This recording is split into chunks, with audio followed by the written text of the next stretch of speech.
Despre mapele profesionale ale unor judecători de la Curtea Constituțională, scrise de Coldea în plin conflict PSD-președinte pe tema unui presupus șantaj la adresa magistraților.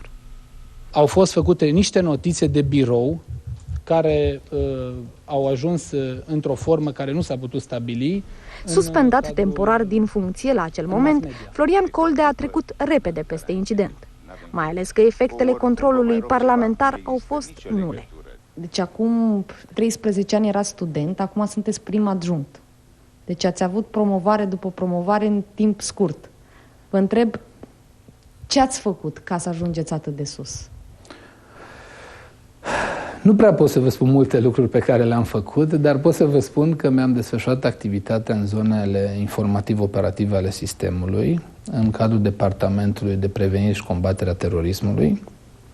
Am avut rezultate împreună cu colegii mei și am fost promovat, înainte de a fi promovat în această funcție, în ierarhia profesională a Direcției de Combatere și Prevenire a Terorismului. Florian Coldea pare a fi însă un militar norocos. Nu toți ofițerii de conspirați au aceeași soartă. Depinde cum și mai ales cine îi deconspiră. Dacă e de conspirat și să zicem nu e vina lui, el mai poate visa vreodată să fie în teren? În funcție de situația specifică, e dificil să mă pronunț într-un registru extrem de categoric, dar sigur că da, există posibilitatea de a fi valorizat potrivit competențelor în alte zone ale serviciului.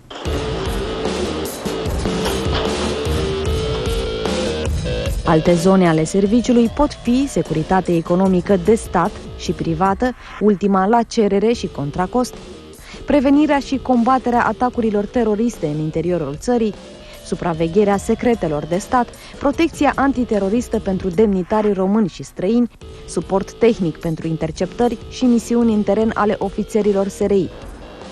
Și ar mai fi și altele. Cu alte cuvinte, SRI este o instituție atât de mare încât cu greu poți aprecia câți oameni lucrează pentru ea. E o instituție în care oamenii par să se împartă în două mari categorii. Cei care fac ce li se spune și cei care spun ce să se facă. Ofițerii de informații antitero intră, de exemplu, în categoria celor care, de obicei, spun ce trebuie făcut. Ei sunt cei care decid dacă o persoană sau un grup care se stabilesc la noi prezintă sau nu risc terorist pentru România. Tot ei sunt aceia care stabilesc și dacă e rost de intervenții, discretă sau în forță. Presiunile politice n-au ce căuta într-un asemenea loc, iar din acest punct de vedere par privilegiații sistemului. În schimb, ofițerii antitero nu au weekenduri, ofițerii antitero nu pot vorbi de concediu ca de un concept administrativ general recunoscut.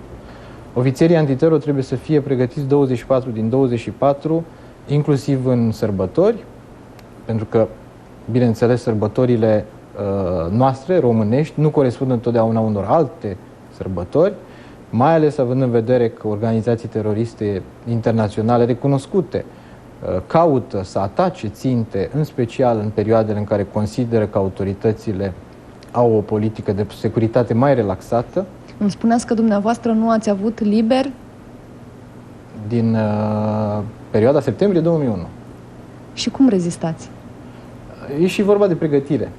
E și vorba de faptul că ofițerii noștri, cea mai mare parte dintre ei, sunt pregătiți să facă față unor momente extrem de inedite. Sunt pregătiți să facă, să doarmă mai puține ore pe noapte. Inclusiv antrenați pentru asta? Antrenamentul vine din pregătirea care urmează activității profesionale. Trebuie să recunoaștem că în orice domeniu există oameni cu vocație și oameni care nu au vocație. În general, în zona aceasta de antitero, vorbim în special de oamenii care au vocație, cărora le place munca și care o fac cu dragoste, ceea ce cred că înlocuiește orele de somn uneori.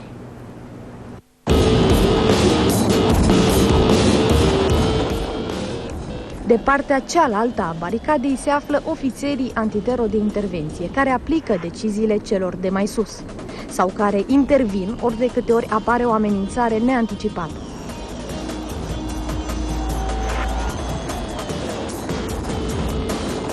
Cum ar fi un anunț de atac cu bombă, de exemplu.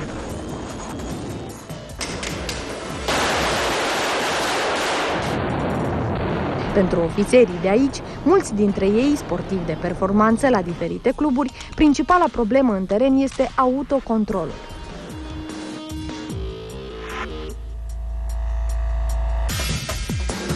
Foc!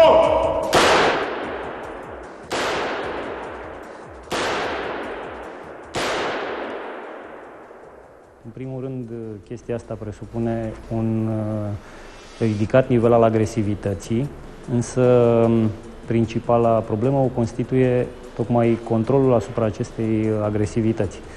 În al doilea rând, o bună putere de concentrare, în așa fel încât luptătorul să fie în măsură să-și ducă la bun sfârșit sarcina, indiferent de condițiile impuse de mediu sau de situația tactică. Dar SRI-ul are nevoie și de civili, în special de ingineri. Ce să facă ei? Să asigure suportul tehnic pentru toate structurile serviciului, protecția comunicațiilor de tot felul, interceptări, instrumente pentru filaj. Ai un specialist în informatică, va face aplicații informatice. Ai un specialist în electronică, va proiecta, va realiza circuite electronice. Asta este zona cu care se ocupă Serviciul Român de Informații în domeniul tehnic. Beneficiarii noștri au foarte multă imaginație și au foarte multe nevoi, da? Au foarte multe cerințe.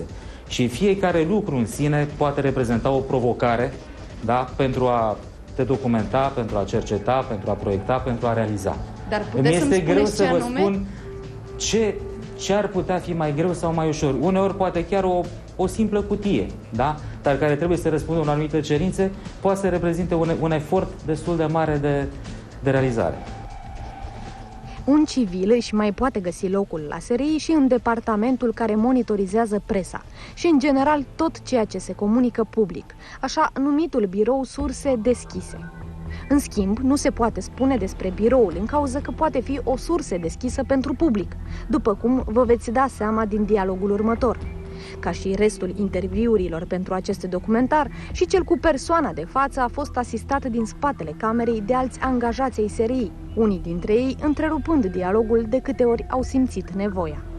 O știre poate fi un element nou care se asamblează în acest conglomerat de informații. Poate fi un element nou care se adaugă unei analize pe care o facem deja. Poate fi o știre nouă, poate fi un motiv de alertă pentru colegii care se ocupă din siguranța națională. Sau poate fi un balast, cum de multe ori e, o informație fără valoare și care nu trebuie tratată cu interes. Din punctul dumneavoastră de vedere, e mult balast în presa noastră? În presa noastră... Vai, ce-mi faceți? Bun. Din ce îmi spuneți noastră, presa e mult mai importantă decât pare. Presa este foarte importantă și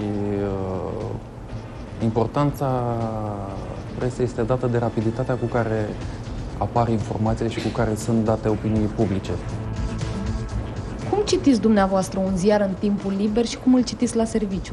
Vă rog frumos să mă credeți că nu mai citesc ziare în timpul liber. Că munca într-un asemenea sistem este interesantă, este clar. Cu toate acestea, SRI a pierdut în ultimii ani câteva sute de oameni. Au plecat în firme private sau la alte instituții militare. Directorul SRI mai spune că în sistem mai sunt doar 100 de oameni angajați înainte de 1989. Deci nu pensionările par să fie cauza pierderilor, ci mai degrabă demisiile. În locul lor trebuie aduși însă alți oameni. Unii pleacă pentru că, repet, într-o economie de piață există și posibilitatea unor condiții poate mai adecvate din punct de vedere financiar, dar să știți că de cei care rămân și din pasiunea pentru această meserie extrem de interesantă, complexă și dură, care este cea a serviciilor de informații. Se poate spune că e destul de motivat să rămână și pentru bani? Sau cine rămâne numai din pasiune, că financiar n-ar avea motive să rămână? Întotdeauna este și pasiune și posibilitatea, într-adevăr, de a beneficia în niște condiții mai aparte în desfășurarea muncii de zi cu zi, dar evident și motivațiile financiare sunt semnificative. Înțeleg că salariul mediu la SRI, ultima întrebare, e 26 de milioane. Vi se pare mult sau puțin? Nu comentez. Banii pot fi însă doar una dintre cauzele pentru care oamenii pleacă dintr-un sistem de informații. Mai pot pleca și dacă simt că ceea ce fac nu contează, că nu e important. Și ce fac ei, în primul rând? Adună informație pe care o dau mai departe celor care decid în această țară, politicienilor de la vârf. Noi avem responsabilitatea acurateții informației și o responsabilitate deosebită din punct de vedere al vitezei de transmitere a ei. Informația nu trebuie să se perime, trebuie să ajungă la momentul și la timp oportun pe masa decidenților. Ei au responsabilitatea, evident, în domeniul lor deciziilor de strategie, de politici necesare, unde întotdeauna se cântăresc mai multe aspecte, nu doar cele legate de informație. Țin să-i mulțumesc domnului ambasador George Maior. V-ați simțit vreodată trădat de factorul politic? Bănuiesc așa cum factorii decidenți s-au simțit poate uneori dezamăgiți, pentru că nu putem oferi de dumneavoastră întotdeauna o cunoaștere totală. Este o iluzie în această lume, cunoașterea totală. Așa poate m-am simțit și eu frustrat, nu neapărat dezamăgit în anumite momente, care rămân secrete.